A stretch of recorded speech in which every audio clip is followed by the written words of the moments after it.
पुराणों में मानता है कि अगर आप भोलेनाथ के 12 ज्योतिर्लिंगों के दर्शन करते हैं, भक्ति भाव से, श्रद्धा से पूजा करते हैं, तो आपको शुभ फल प्राप्त होता है।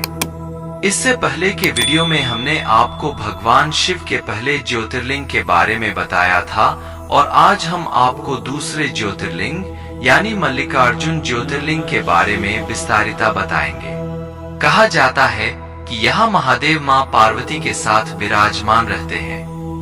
प्रियो मित्र, आपको अगर हमारे इस कथा से संतुष्टि मिलता है अथवा कुछ सीखने को और जानकारियां हासिल होता है तो चैनल को सब्सक्राइब करके रखिएगा ताकि हमारे हर नया वीडियो आपको तुरंत मिले।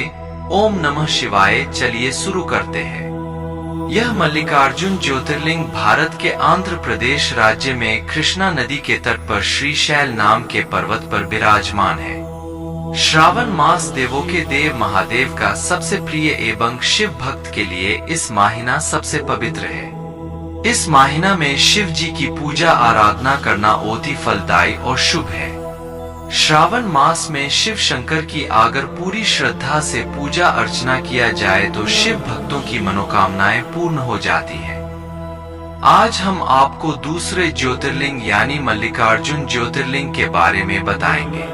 कहा जाता है कि यहाँ महादेव और माँ पार्वती के साथ विराजमान रहते हैं। शिव पुराण के अनुसार यह कथा शिव जी के परिवार यानी भगवान गणेश और कार्तिकेय के बीच कौन बड़ा और कौन छोटा है, इस संबंध में जो कथा उल्लेख है उसी का संपूर्ण विस्तारित वर्णन है।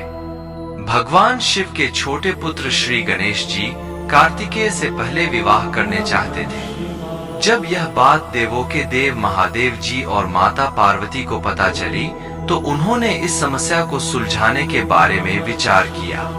उन्होंने दोनों को एक साथ बुलाया और दोनों के सामने एक शर्त रखी। उन्होंने कहा कि दोनों में से जो कोई भी पृथ्वी की पूरी परिक्रमा कर पहले लौटेगा उनका विवाह पहले कराया जाएगा और उनको बड़ा माना जाएगा। जैसे ही कार्तिकेय ने यह बात सुनी वो तुरंत पृथ्वी की परिक्रमा करने के लिए निकल गए। लेकिन गणेश जी वहां से कहीं नहीं गया और ठस से मस नहीं हुए। वो बुद्धि के तेज थे और उन्होंने सोचा है कि मैंने अगर मुसक पे सवार हो पृथ्वी की परिक्रमा करने के लिए जाता हूँ तो कोई बरसों तक पूरा नहीं कर सकता हूँ। लेकिन कोई भी संतान के लिए अपनी माता पिता ही सारी दुनिया यानी पृथ्वी है, तो क्यों न अपने ही माता पिता यानी माता पार्वती और भगवान भोलेनाथ को ही पृथ्वी के समान मानकर उनकी परिक्रमा कर लिया जाए। इसके बाद भगवान गणेश जी अपने ही माता पिता यानी माता पार्वती और भगवान भोलेनाथ के चारों तरफ परिक्रमा करके पिता महादेव और माता पार्वती का दिल जीत लिया और सबसे उत्तम पुत्र के परिचय दिया।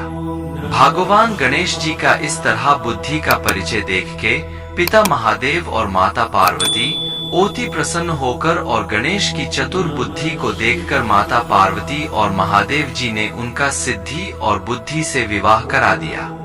जब कार्तिकेय पृथ्वी की परिक्रमा कर वापस आए तो उन्होंने देखा कि गणेश जी का विवाह विश्वरूप प्रजापति की पुत्रियों के साथ हो चुका था जिनका नाम सिद्धि और बुद्धि था।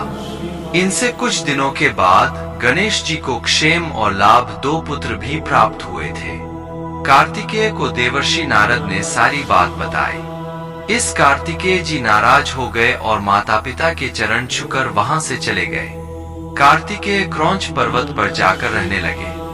उन्हें मनाने के लिए पिता महादेव जी और माता पार्वती ने नारद जी को वहां क्रौंच पर्वत पर कार्तिकेय के पास भेजा, लेकिन कार्तिकेय ने जाने से माना कर दिया और नारद जी का बात नहीं माने। और फिर पुत्र मोह में माता पार्वती भी उनके पास उन्हें लेने गईं, तो उन्हें देखकर कार्तिकेय वहां से पलायन कर गए। कार्तिकेय के इस तरह पलायन करने से माता पार्वती जी हताश होकर वहीं पर बैठ गई और यह सब भगवान शिव जी जान के ज्योतिर्लिंग के रूप में यहाँ प्रकट हो गए। इसके बाद से ही इस जगह को मल्लिकार्जुन ज्योतिर्लिंग के नाम से जाना जाने लगा। इस जगह का नाम मल्लिकार्जुन ऐसे पड़ा क्योंकि माता पार्वती के नाम मल्लिका और भगवान शिव जी का नाम अर्जुन भी जाना जाता है। तब से इस जगह नाम मल्लिकार्जुन ज्योतिर्लिंग हुआ है।